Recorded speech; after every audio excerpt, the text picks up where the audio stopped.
அஸ்ஸலாமு அலைக்கும் வரஹ்மத்துல்லாஹி வபரகாத்துஹு. தினமும் ஒரு ஹதீஸ்.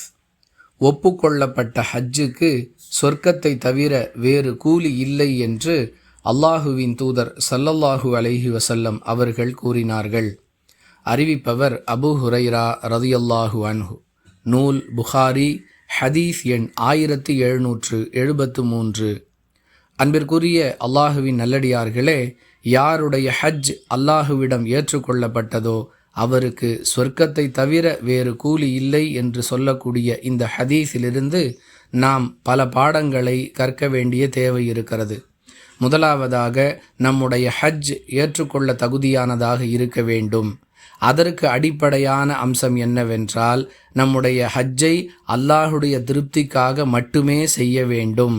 மூன்றாவதாக, அந்த ஹஜ்ஜின் கிரியைகளை அல்லாஹ் தன்னுடைய தூதர் ரசூலுல்லாஹி ஸல்லல்லாஹு அலைஹி வஸல்லம் அவர்கள் மூலமாக எவ்வாறு கற்றுக் கொடுத்தானோ அவ்வாறு செய்ய வேண்டும்.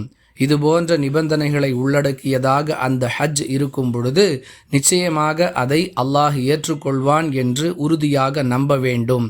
யாருடைய ஹஜ் இந்த நிபந்தனைகளை உள்ளடக்கியதாக இருக்கிறதோ அவர்களுடைய ஹஜ்ஜுக்கு சுவனத்தை தவிர வேறு கூலி இல்லை என்பது இந்த ஹதீஸ் நமக்கு சொல்லக்கூடிய தகவல். விளம்பரத்திற்காகவோ மக்களுக்கு மத்தியில் தன்னை அடையாளப்படுத்தி கொள்வதற்காகவோ எந்த ஒரு நற்செயலையும் செய்யாமல், இதை கொண்டு என்னுடைய இறைவன் என்னை பொருந்திக் கொள்ள வேண்டும் என்பதை மட்டுமே நோக்கமாக கொண்டு நாம் நம்முடைய நல்ல அமல்களை அமைத்து கொள்ள வேண்டும். வாஹிரு தஅவானா அனில் ஹம்துலில்லாஹி ரப்பில் ஆலமீன்.